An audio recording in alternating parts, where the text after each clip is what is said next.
Hello and welcome to round 12 coverage of Grand Prix Sacramento. I'm Brian David Marshall, joined in the booth by the Pro Tour champion Jake Van Lunen.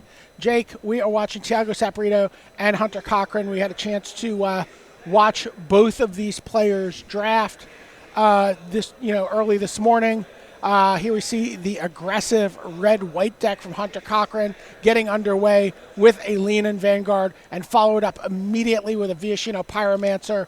And Cavalry Drillmaster is the first play from Thiago Saporito on turn 2. Both these players 10-1 in the tournament. Here we see another Viashino Pyromancer. That brings 3 creatures to the battlefield here for Hunter, which means the Leonin Vanguard is turned on.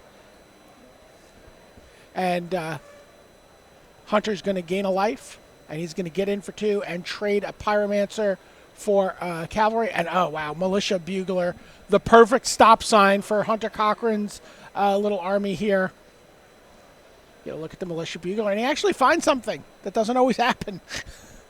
Yeah, I mean, you only get to look at 4 cards, so you kind of need to have a decent number of cards that have 2 or less power in order to be hitting with consistency. But that 2/3 body just is a stop sign here against Hunter Cochran. Here you see him gain a life again. He has another Viashino Pyromancer. He's done 6 with those this game.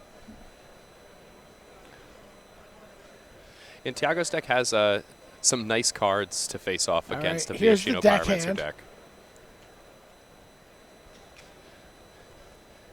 Thiago has the Bugler. He has Daybreak Chaplain. Well, here is Pegasus Courser, and you see Hunter put that on the battlefield as if to say, do you have an Essence Scatter? I see blue and 1 open, but no Essence Scatter here for Thiago Saporito, and the 1/3 flyer resolves, and that means Hunter is going to be able to take to the air next turn with one of his 2 power creatures. Meanwhile, Thiago is able to start whittling back down at the life gain Hunter has done with that departed deckhand. Follows up with a Gearsmith Guardian in full 5/5 mode.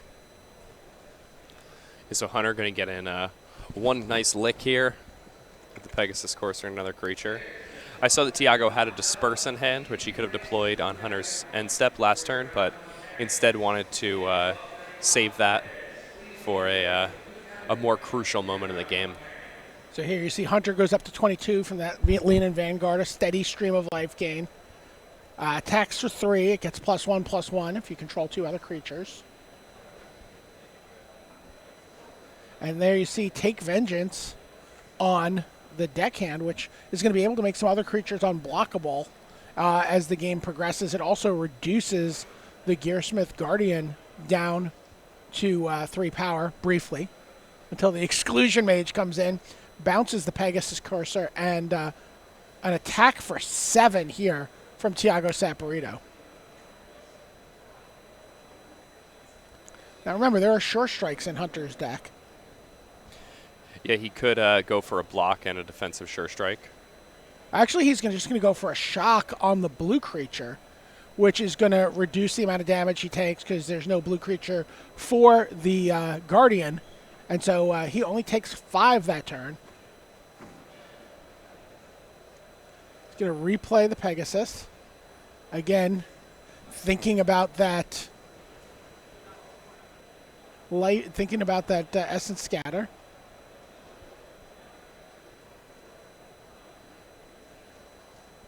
And just attacks with both into the Bugler. And Hunter is content to get in for 4 here. So even though that's not a great attack for him in terms of card advantage, is pretty happy with the tempo here. Yeah, and the attack the turn before by Thiago, it seems somewhat aggressive, but Thiago correctly recognizing that Hunter's deck has quite a bit of reach with all those Pyromancers. Lightning Strike, Shock, and whatnot. Thiago wants to close this game. Yeah, so the Courser got dispersed. Big attack there from Hunter Cochran. Scholar of Stars draws him a card, but now we see the Herald of Faith come down, and Thiago's going to need an answer in the air. Yeah, he needs something here. This lines up perfectly with Thiago's life total. Thiago does have that explosive apparatus. and comes in threatening 7 damage here with the Guardian and the Militia Bugler.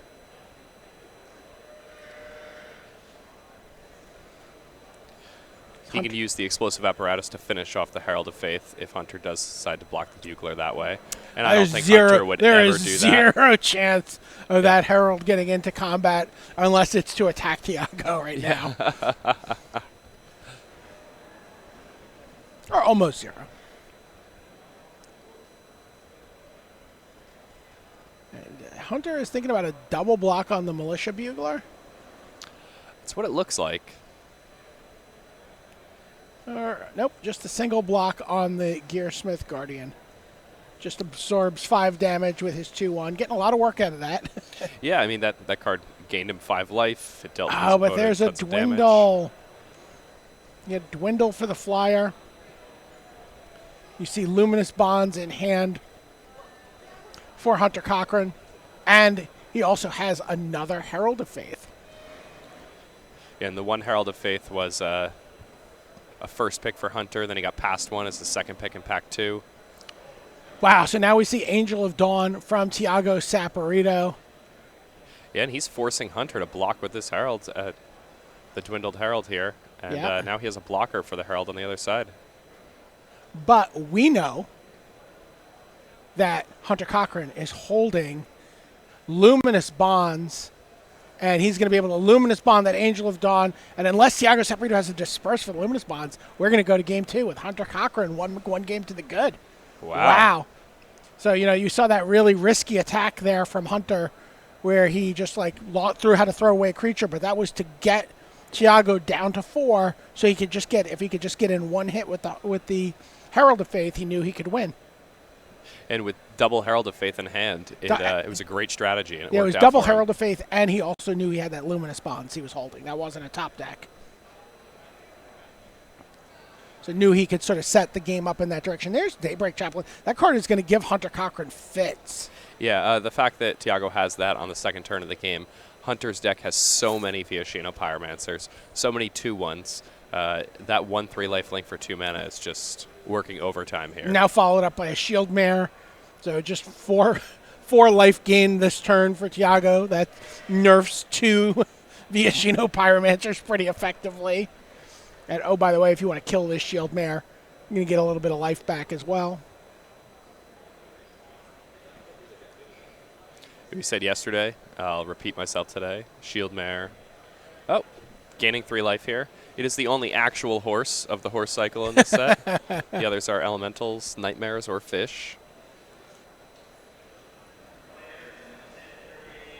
All right, so Luminous Bonds on the horse. Gallant Cavalry comes down. He makes that gesture of putting a die down so a judge will come over and bring him a token.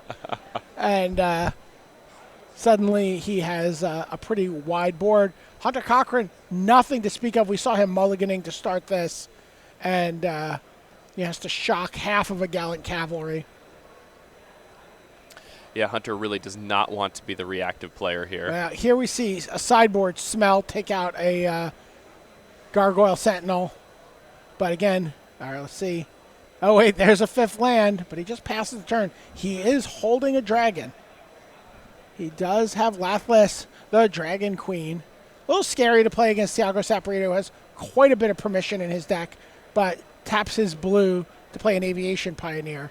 So we may be able to stick the dragon this turn, and Hunter is able to.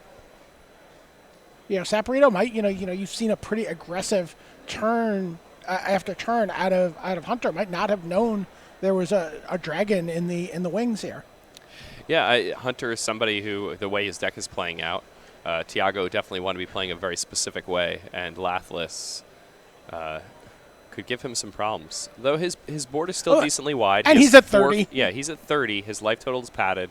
This just is going to make him pump the brakes. Oh, never mind. Angel of Dawn. And everything gets a little boost here.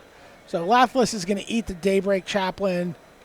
But that means Hunter's taking 7.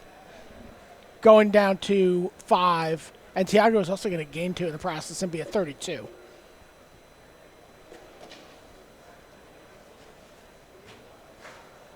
So there's a 7th land.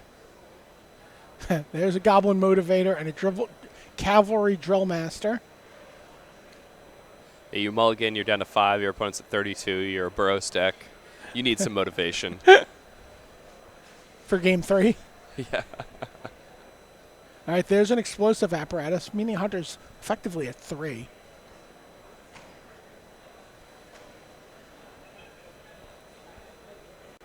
And Tiago is just hoping to get out ahead here and be able to finish this game off. We see he's got to disperse. He's going to disperse the dragon. And it looks like attack with everything. Yeah, and that's going to be the game. Hunter Cochran doesn't really find much in the way of interaction that game. A little bit of a slow start for him after a mulligan.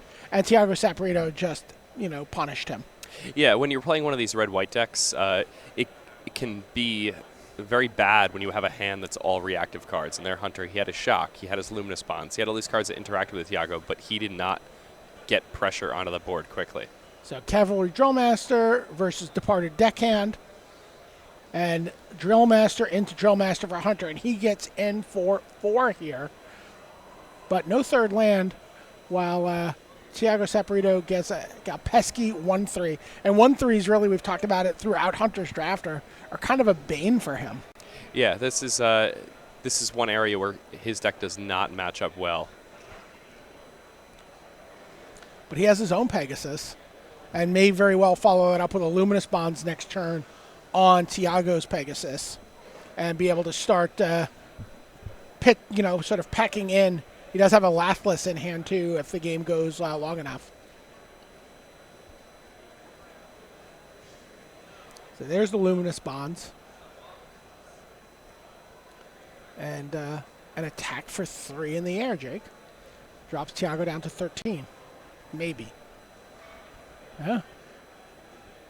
So you know what? I want to get this guy in there too. You want to trade your Departed Deckhand? I'm fine. So and that's exactly what happens. Yeah, Tiago, recognizing Hunter's stuck on lands a little bit, he has a very aggressive deck. He just wants to trade as aggressively as he can, get us more powerful cards onto the table. Yeah, there you see a kind of like Lonely Angel of the Dawn. Oh, wow. And Tiago just attacks into it. Definitely representing Sure Strike here. But Tiago, just wants to make him use up his mana, get that card out of his hand here. Only takes 1 from the Pegasus. It's another Angel of the Dawn. Angel of the Dawn is a card that's really impressed me a lot. Fire Elemental is the play. And now Hunter's going to pump the brakes a little bit. I think we're going to see an Exclusion Mage here. Just getting the full tempo, making Hunter replay his 5-mana creature. I'll be curious to see if Hunter puts down the Fire Elemental again or goes for Lathless. No Essence Scatter from Tiago Saporito. But he does have Meteor Golem here. So Cannonball landing atop the Dragon Queen. Wow.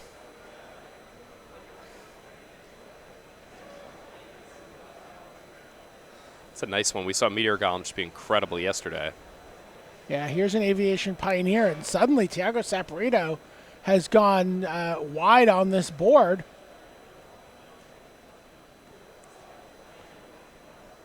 Yeah, you can just see all the different things you could do with that Meteor Golem. You could have also, if there wasn't a dragon there, maybe take the Luminous Bonds out that's on his Pegasus Courser and unlock some attacks.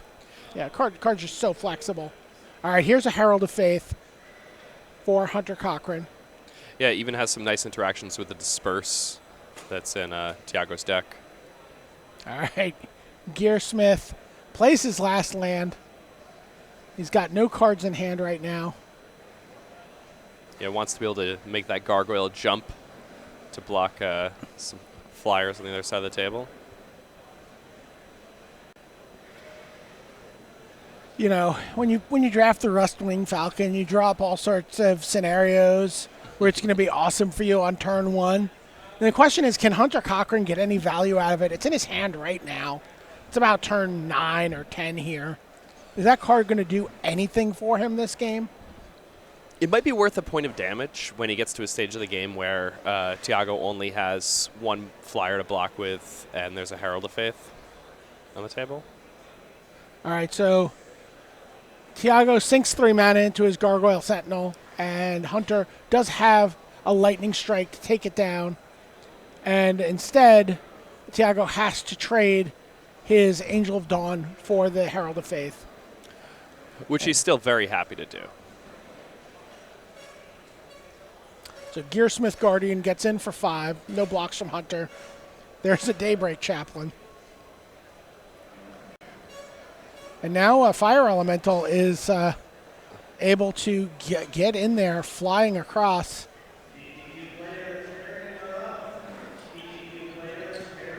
Interestingly, the Falcon's going to stay home.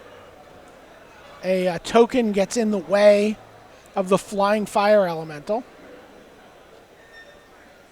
And look at Tiago. Tiago's like, okay, you want to attack? Let's attack. Yeah. Picks up 4 creatures, sends them all in. No good blocks for Hunter here.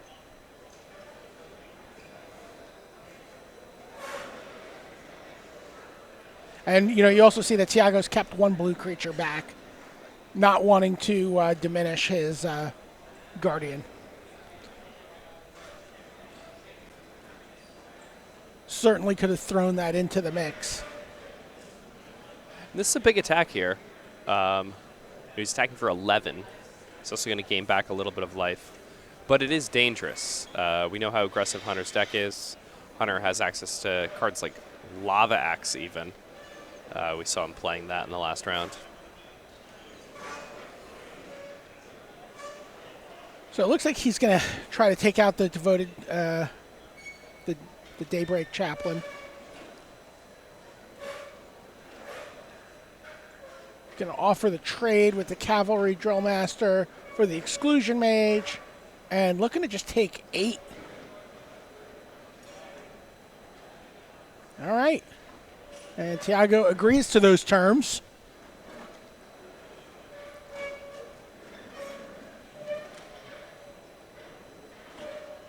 And he is still behind on the board here.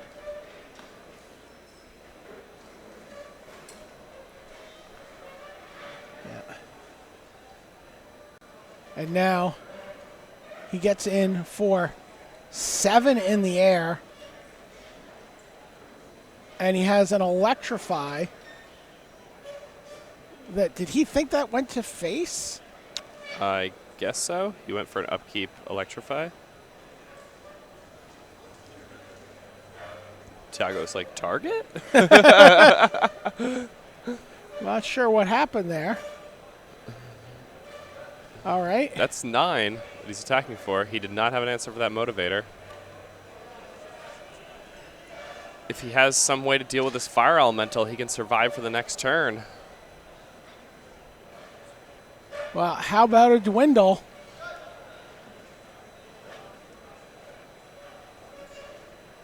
Wow.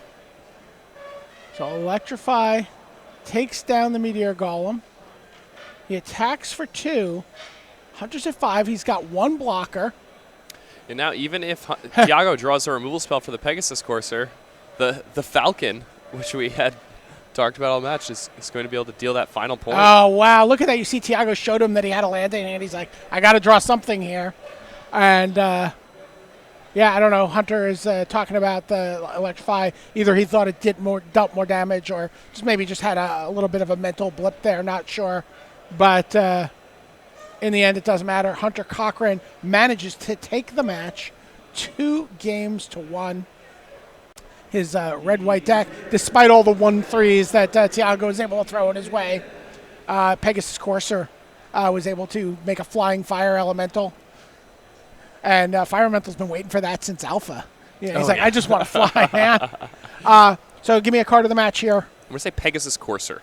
Yeah? Okay. I think that card mattered a lot in all of the games that Hunter was able to win. And both players had it, and we saw it for both players be really good defensively even for Tiago Saporito against all those 2-1s that Hunter Cochran's deck was pumping out. But in the end, yeah, flying over with that fire elemental and just eating up huge chunks of damage with an otherwise kind of like just big, dumb, lumbering ground creature.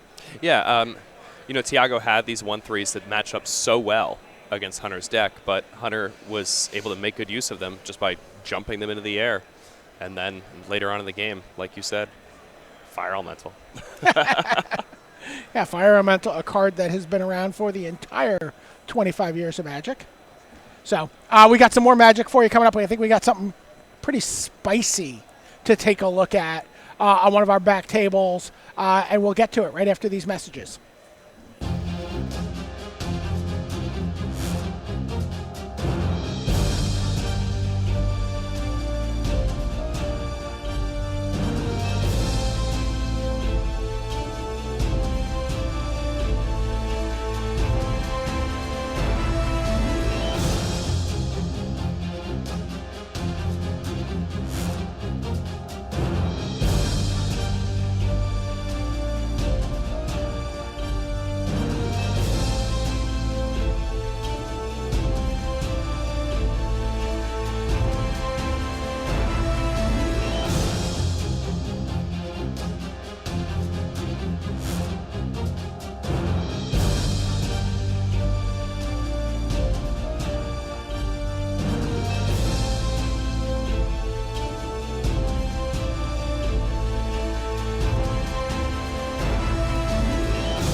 right, welcome back to the booth. Brian David Marshall here with Jake Van Lunen. We've got some more round 12 action for you. We're going to stay at our featured draft table. We're going to check in on Steve Rubin with his sort of more mid-rangey Boros deck that he drafted, and he's going to be playing against Neil Oliver, the Grand Prix Las Vegas champion. Both of these players at 9-2 coming into the round. So let's see how this match played out. Looks like Neil Oliver is blue-white up against this red-white deck from Steve Rubin, and Tormenting Voice is the play for him on turn 2. Discards a land, draws 2 new cards. And Neil Oliver's deck looks very nice. He has a lot of ways to flood the board with these blue creatures, and then he has Tezzeret on the top end. Oh, wow. So Wall of Mist is the play here. Yeah, a bit of an artifact theme also happening here for Neil Oliver. He has a pair of Ether Shield Artificers. Well, there you see Mentor of the Meek, which, by the way, could be pretty filthy with Tezzeret. Oh, yeah. And it's going to get immediately electrified by Steve Rubin. He's like, I'm going to do this during my main phase before you untap. And here you see an Aviation Pioneer is the play. No fourth land for Neil Oliver. And Loxodon Linebreaker for Steve Rubin. That's not going to be able to get through that Wall of Mist. But, you know, it's a start. You gotta start putting some creatures on the board. Neil has a Switcheroo in hand, card that is going to work very well in a deck like his, with all these Walls of Mist and Pioneers. Hey, you have this wall. I will take your Dragon Queen. Thank you. Come up with an elaborate plot to kidnap your Dragon Queen. Doesn't this Thopter look just like the Queen? So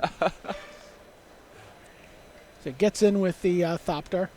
Still no fourth land for Neil, but he's sitting on cancel here. And Bogart Brute, is that enough to get a cancel? Nope, Neil's going to be patient with that. And that's somewhat surprising, because especially when you're, you have mana issues like he's having, a lot of the time the general school of thought is that you want to be using your mana as much as you possibly can on every turn. So a lot of people would fire off that cancel. Neil is an incredible limited player with a ton of success. I'm getting my decks confused. There's no Lathliss Dragon Queen here. The Lathliss is in the other Boros deck. Yeah. I apologize. But here comes something that costs 5. Maybe. Steve Rubin's deciding if he wants to attack first. He does have multiple Knightly Valors, so that may be what we're expecting. Yeah, that's what we're going to get. Knightly Valor on a Bogart Brute.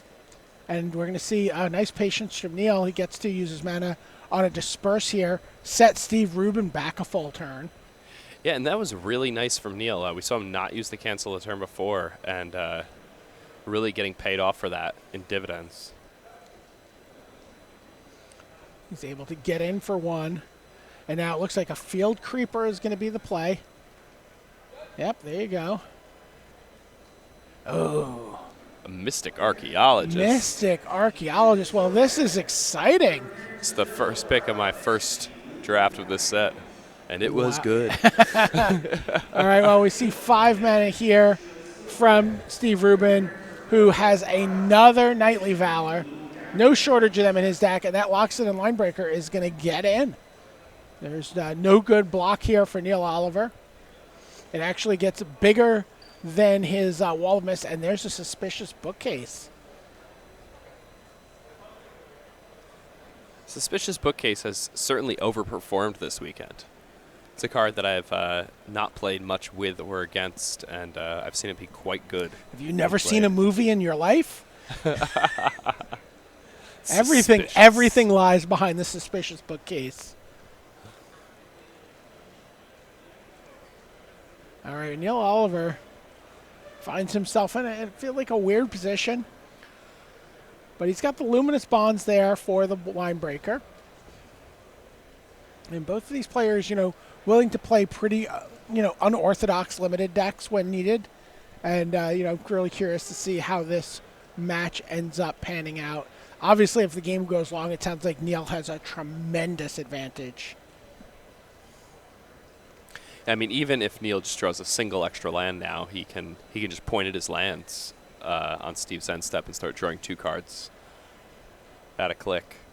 And while he's doing that, he can leave up cancel mana. Pretty nice place to be. Yeah, you see Bogart Brute still in hand for Steve Rubin. Does he have a third copy of Knightly Valor in hand? See 5 mana. He does. And he's going to knight a knight. All of the knights. Gets a Suspicious Bookcase and says, I'm going to get in for 4 here.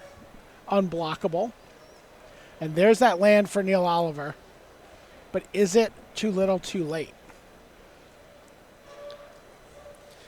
And it looks like Neil has some options here. So Neil, I believe he has Totally Lost. Oh, wow. And Cancel. And Switcheroo. Okay. So he really has his pick of the litter here. He has a ton of ways to deal with what's going on, but depending on what he expects to come out of Steve Rubin in the coming turns, each of these could be a correct play. Well, he may want to just pass the turn, leaving open Totally Lost for Steve's end step. Yeah, and that's what he's going to do. Gets in for 1 with his Thopter. And Suspicious Bookcase is going to activate. And you know what? He's like, I'm just going to, just my 2 power knight. I'm just going to get in for 2. And then plays a Bogart Brute. All right, Neil. What's the play? Do you want to draw 2 cards? Do you want to Totally Lost something? He's got a lot of options here. Yeah, I think he really wants to affect the board right now. The bookcase in conjunction with these creatures is proving to be quite a problem for him. All right, so it looks like it's Totally Lost. And he's going to put the token on top of Steve's library, which basically just serves as a blue-dark banishing here. Finds a 6th land. Now, if you were going to use the Switcheroo, what would you take? Would you take the Suspicious Bookcase? I think I would. All right. Peck's in for 1 again.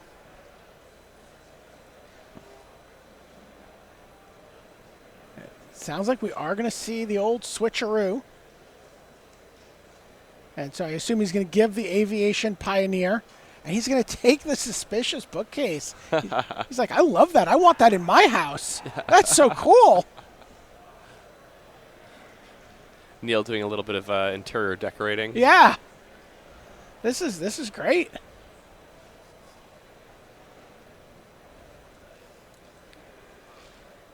You would just have like a dedicated draft room behind your Suspicious Bookcase, right? Oh, absolutely. Yeah.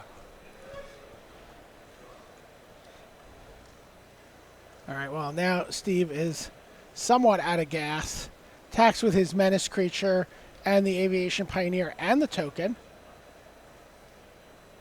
So we're going to see, again, Neil just very patient here. Oh, no, he's actually going to trade the Field Creeper. I thought he was going to maybe try to double block the Bogart Brute and take 3, but instead he's going to take 3 from the Brute and block the Pioneer, and Gallant Cavalry comes down. Nice go-wide creature here for Steve Rubin, who really just needs to rush in a little damage at this point.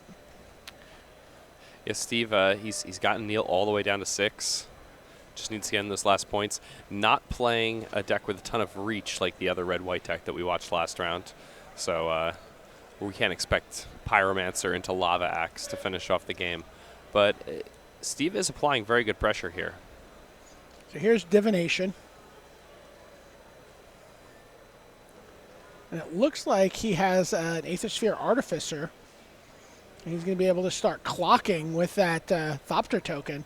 Give it +2/+2 and indestructible. But instead, he really just, that Menace creature is such a pain for him. He really needs to sit back here. And if he can just get himself into a position where he could ever activate that wizard, he will be in great shape. Yeah, and that's the thing is Neil, considering the situation here, maybe thinking about blocking with the Mystic Archaeologist, using his like, really powerful rare just to trade off with something like a Knight token.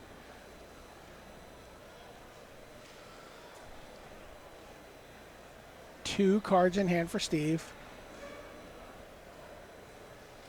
And he's got an ogre, and he just passes the turn. Oh, what a perfect draw there for Neil Oliver. Finds himself another copy of Luminous Bonds. And guess what? He can play that Luminous Bond. He can leave 5 mana open, which can use for either cancel or to activate the Archaeologist at the end of the turn. Yeah, passing the turn with Archaeologist mana up when you also have cancel in hand is one of the better feelings that you can have in this limited format. All right, now he's able to attack for 3 with the token, thanks to the Artificer. See Steve Rubin's pile of enchanted creatures off to the right. What's that glowing mound in the distance? It's my luminously bonded creatures. Don't worry about it. I'm sure it's completely safe. So a Havoc Demon comes down. Draw 2 cards for Neil Oliver.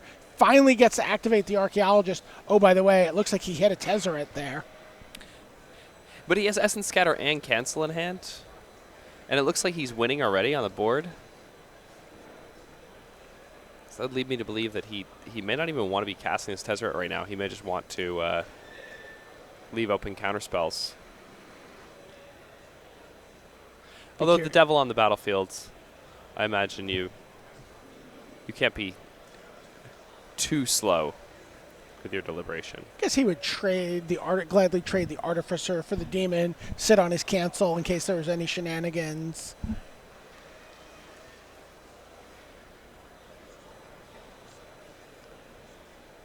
You also just block the Demon with the Wall of Mist all day. Yeah. You could do that. The Ogre's coming in too. You could trade off with the Artificer. All right, he passes the turn, no attack, leaves his Thopter back as well. Critical turn for Neil. Steve's almost out of gas. Neil is just getting into the gas of his deck right now. And when Steve passes turn, Neil draws 2 more cards. Still only has 2 blue to work with. He'd love a 3rd blue source. Yeah, 3rd blue source would unlock a lot here for Neil. He's got another Aether Shield Artificer in hand. And that's going to be the play. That card, Hill Giant stats is able to do a lot of work on this board. Not just in terms of what it does offensively, but what it represents in terms of blockers.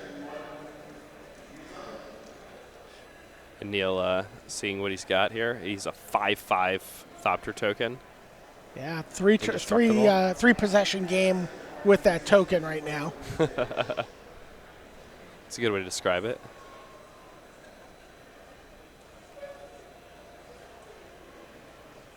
Yeah, so gets in for 5 in the air, doubly indestructible.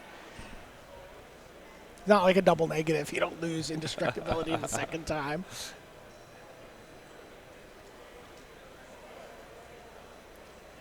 And he's just sitting on a fistful of good cards. He only has 2 blue. Everything in his hand is blue. So he's going to have a real hard time double spelling in any of these turns. Well, here we see Spitfire. And he's going to Spitfire at that Artificer. And is this going to warrant a cancel from Neil Oliver?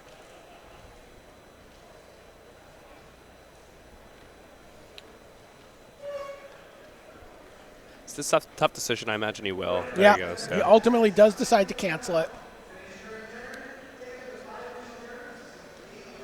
And Steve's probably just happy Neil can't activate that Archaeologist this turn. Yeah. He's like, woo. That's very true. I mean, Neil now has had 2 Archaeologist activations already. It's a lot to overcome. You see Neil Oliver's deck is getting very thin. There's that 3rd blue source. Now he can Essence Scatter and draw 2 cards. He can play Tezzeret, keep Essence Scatter up.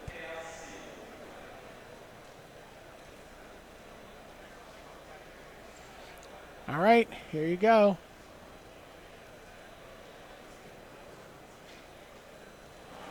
So, wow, and he's actually just able to turn it into a 2-possession game. Forgot that he had the Suspicious Bookcase, able to slip the Archaeologist past Steve Rubin's creatures, and able to do it in 2 turns. Yeah, the Artificers made that that lone Thopter into a 5/5. Yeah, twice. Steve is at 7, and that unblockability, Exacxes, coming across for Neil. Yeah, Field Creeper versus Bogart Brute here early on.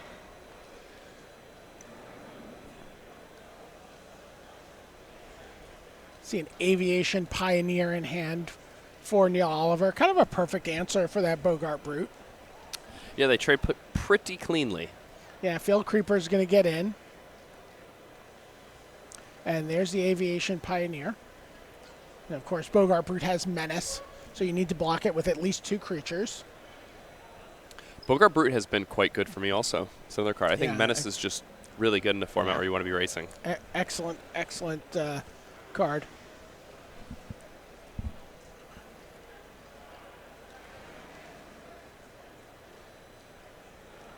Neil's deck seems incredible. Yeah, I would maybe stress Neil's deck against Hunter Cochran's red-white deck a little, but against this more mid-rangey deck from Steve Rubin, I think Neil has enough time to do everything he wants. Yeah, I think the Pioneers in general match up really nicely against these red-white decks. Whenever I try to draft aggro, the Pioneer is a major reason of why I lose matches. Yeah, we see an Aether Sphere, Artificer, and a Luminous Bonds in hand for Neil. He's got a 4th mana as well, among other things. Yeah, now he's able to just fly over for 3 and have a pretty reasonable board if Neil wants to attack back. Happily trade that Field Creeper for an Ogre. Well, there is Invoke the Divine. Takes out the Field Creeper. The Field Creeper is pretty flattered. But that's 7 points coming back across here at Neil.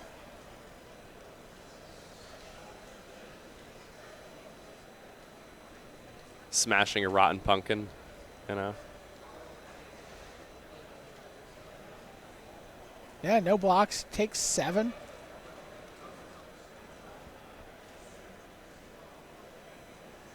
See a couple cards. Another Artificer in hand. Still that Luminous Bonds. Got a Wall of Mist. A Horizon Scholar that it's a few turns away. And Luminous Bonds could be a nice answer for the Brute. I think he's just going to play the Artificer. Wow, look at this. He's like, oh, well, let's race. And I love this. I'm going to attack now- you for 9. You want to attack me again? I've got Luminous Bonds. You're dead next turn. If you want to race back here and play a creature, you're just dead. Yeah, and Steve only has 3 lands in play. Neil obviously understands the texture of the game and understands it's very likely that Steve is just going to attack me with both of his creatures. Try to finish this one off quick. Electrify, Luminous Bonds, Locks It In, Line Breaker, all available as plays for Steve Rubin. Steve could also just, attack with both, get no blocks, and win this turn. We know that he has Lightning Strike. We know that he has a pair of Sure Strikes. If Neil says again, no blocks... I think you're confusing with Hunter Cochran's red-white deck again. Oh, you're right. We know he has the pair of Sure Strikes, though. Yeah. Yeah. Yeah, the Lightning Strike is not him.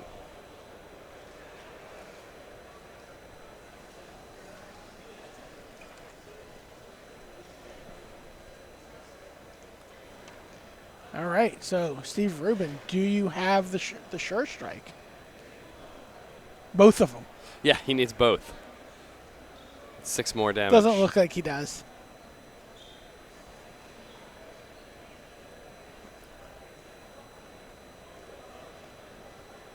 Ooh, this is a real sweat for Steve. He's trying to figure it out. He's like, okay, I think I can just win in 2 turns. He also has Luminous Bonds, so he has sort of a similar race scenario set up, right? Where he's like, okay, I attack with both.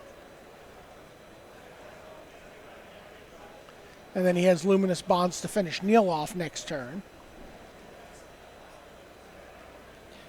And Luminous Bonds, obviously not the best against the Artificer. That's still going to trigger over and over, making that Thopter huge. Neil's going to just take the trade that he can get, kill that 4-2. Electrify is going to take the other one out, and suddenly, Neil Oliver's clock is coming uncoiled.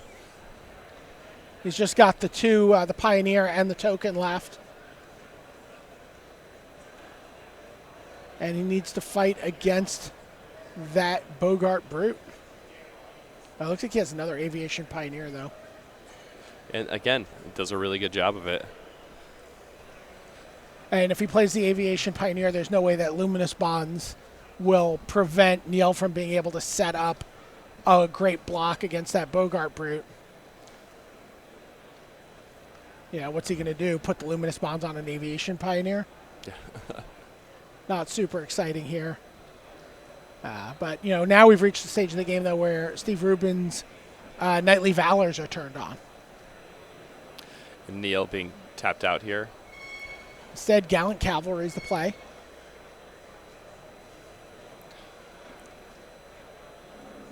All right, Luminous Bonds for Neil.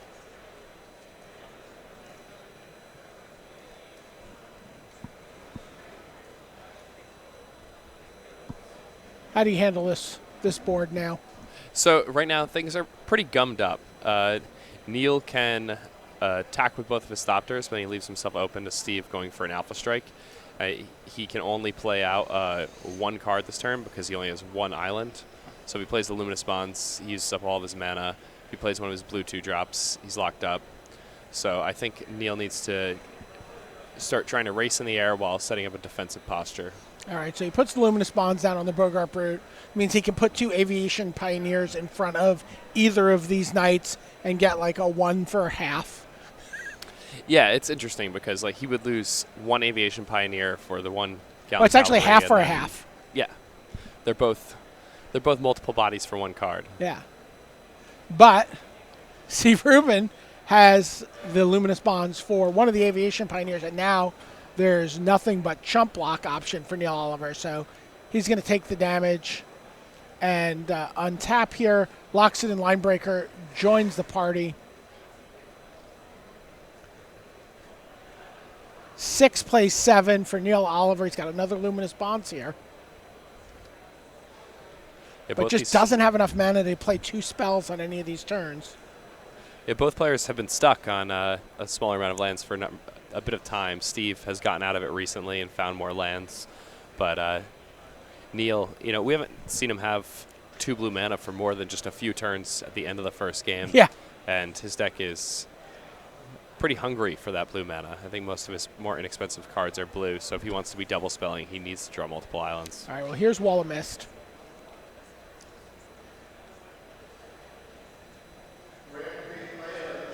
The Thopters stay at home now. Yeah, they're on blocking duty.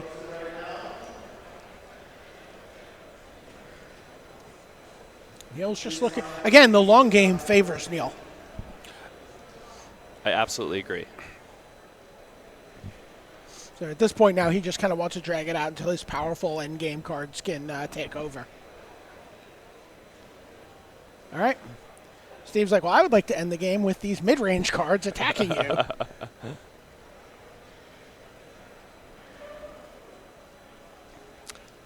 Neil's probably thought about these blocks already, considering he was like maybe hoping it wouldn't come to that. It's like, why don't you like some of those players in the middle of the tournament who just look at a complicated board and say, go?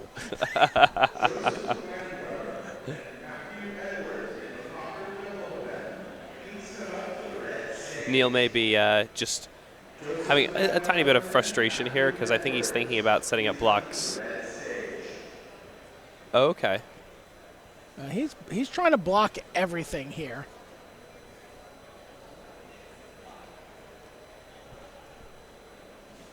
He really wants to stay out of range of any sort of reach that might be coming from Steve Rubin. And he's like, I've played Steve before. I know he likes the sure strikes. So just throwing away a token for a Loxodon Linebreaker. Putting a token and a Pioneer in front of the Gallant Cavalry. And Wall of Mist just soaks up another Night token. And there is Fire Elemental. But Luminous Bonds will take care of that. And we haven't quite turned the corner yet, but we're getting pretty close. Yeah, this turn Neil can play the Bonds and a Mystic Archaeologist if he wants to. And next turn, when he untaps, he'll have access to the draw 2 and Totally Lost. He's got to like his chances. All right, there's Luminous Bonds on the Fire Elemental. There is the Archaeologist. I mean, he can also just trade that for a Night token if he wants to. And assuming Steve wants to get into the red zone here. And he does. And Neil may just, Neil definitely does not want to trade, but he may have to. Nobody wants to lose their Mystic Archaeologist. No. So we've discussed this many times before, and we'll discuss it many times in the future, but drawing cards is the most fun thing you can do in Magic. Oh, well, look at this. Steve Rubin does have the Sure Strike, but he takes his time with it, too. He's like, okay, I got the Archaeologist off the table. I'm good here. Now, here's a Horizon Scholar that is going to scry 2, sees 2 lands. Neil's like, where were you guys earlier? And did he put both of those lands on top? No, he put them on the bottom. He did put them on the bottom. Okay, little optical illusion. Knight of the Tusk, a little bit of a problem here for Neil Oliver. We saw Steve Rubin put this card to good use in the first round of this draft. That Knight of the Tusk does not tap there, Steve. It's Vigilant. He knows that. We watched him do that moments ago.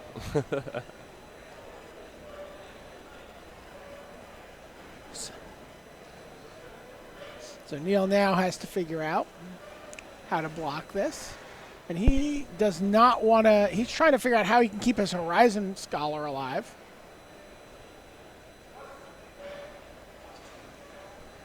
Because that represents 2 turns here.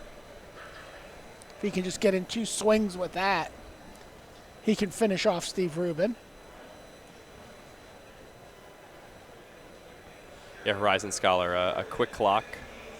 Oh, yeah, and of course, body. He also has the opportunity to untap with Totally Lost in play. So he is actually going to get that opportunity to get those 2 attacks in with the Scholar unless something dramatic happens here from Steve Rubin. So, all right, Knight blocks, and Steve Rubin extends the hand. Doesn't get to use the Sure Strike. Neil Oliver takes that 2 games to nothing. Really great patience from Neil. Great patience from both these players. Really fun to watch. Some unusual play patterns there. It was just really kind of cool. Yeah. I've been kind of impressed with the way these players have overcame the deficiencies of their decks. We keep watching players who seem like they're playing against something that would be quite good against them, and they figure out a way to win anyway. Yeah, well, I mean, that's really Neil Oliver style for sure. So great job by him getting a 2-0 with that blue-white deck, and, drawing some cards in one game with Mystic Archaeologist, and then just, you know what? I just need to trade for a creature here. I just need to live long enough to draw my mana and deploy my spells. So great job by him knowing his role in 2 different game situations. So that's it here for round 12. We'll be back with some more draft action pretty soon. Don't go anywhere.